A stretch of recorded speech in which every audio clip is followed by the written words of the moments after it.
के दौरान एक नाम बहुत चर्चित हुआ था। नवंबर 2024 में हुई उस हिंसा के दौरान सुपर कॉप बनकर उतरे अनुज चौधरी हर तरफ छा गए थे, जो उस वक्त संभल में बतौर सीओ तैनात थे। लेकिन आज वही सुपर कॉप कुछ मुश्किलों में फंसते नजर आ रहे हैं, क्योंकि स्थानीय कोर्ट ने उनके खिलाफ एक बड़ा आदेश दे दिया है।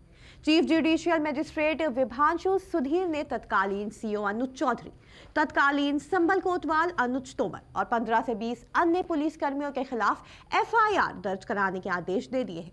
हिंसा के बाद सवाल उठ रहे थे कि जो हुआ वो क्यों हुआ, प्रशासन हालात पर काबू क्यों नहीं कर सका। इस तरीके की तमाम बातें हो रही थी। लेकिन अब सवाल सिर्फ भीड़ पर नहीं, वर्दी पर भी उठ रहे हैं। जिस पुलिस पर कानून की रक्षा की जिम्मेदारी थी, अब उसी पुलिस पर गोली चलाने का आरोप है। और सबसे बड़ा मोड़ यह है कि अदालत ने खुद पुलिस कर्मियों के खिलाफ एफआईआर दर्ज कराने का आदेश दे दिया है। संभल हिंसा मामले में बड़ा और चौंकाने वाला मोड़ अब सामने आ चुका है।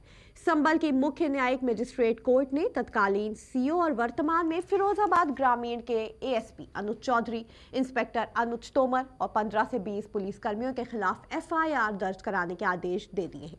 कोर्ट ने पुलिस को 1 हफ्ते के अंदर रिपोर्ट पेश करने के निर्देश भी दे दिए हैं। यह आदेश उस याचिका पर दिया गया है जिसमें एक शख्स ने आरोप लगाया था कि उनके बेटे को पुलिस की मौजूदगी में गोली लगी थी।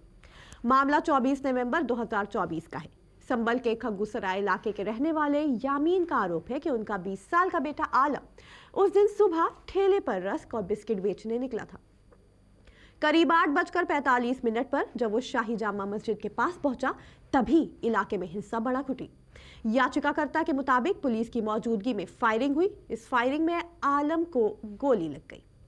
आलम वहां से भागने की कोशिश कर रहा था, लेकिन उसे 3 गोलियां लगी, 2 पीठ में और 1 हाथ में। आलम वहीं गिर पड़ा। परिजनों का कहना है कि घायल आलम को संभल, मुरादाबाद और अलीगढ़ के अस्पतालों में ले जाया गया, लेकिन कहीं इलाज नहीं मिला। आखिरकार मेरठ में पहचान और पता छुपाकर उसका इलाज कराया गया, तब जाकर उसकी जान बच पाई। पीड़ित परिवार ने जिले के पुलिस अधिकारियों से लेकर मुख्यमंत्री तक शिकायत की, लेकिन कहीं कोई सुनवाई नहीं हुई। आखिरकार मजबूर होकर परिवार को अदालत का दरवाजा खटखटाना पड़ा। दायर याचिका पर मुख्य न्यायिक मजिस्ट्रेट विभांशु सुधीर ने संज्ञान लेते हुए संभल पुलिस को आदेश दिया कि याचिका में दिए गए तथ्यों के आधार पर तत्काल केस दर्ज किया जाए और 7 दिन में रिपोर्ट पेश की जाए। गौरतलब है कि 24 नवंबर को शाही जामा मस्जिद के अदालती आदेश पर हुए सर्वे के दौरान हिंसा भड़क उठी थी। यह सर्वे उस दावे के बाद शुरू हुआ था कि मस्जिद का निर्माण कथित रूप से एक पुराने मंदिर के अवशेषों पर हुआ है। विरोध प्रदर्शन देखते ही देखते पुलिस और स्थानीय लोगों के बीच हिंसक झड़प में बदल गया। पुलिस को आंसू गैस और भीड़ नियंत्रण के उपाय करने पड़े।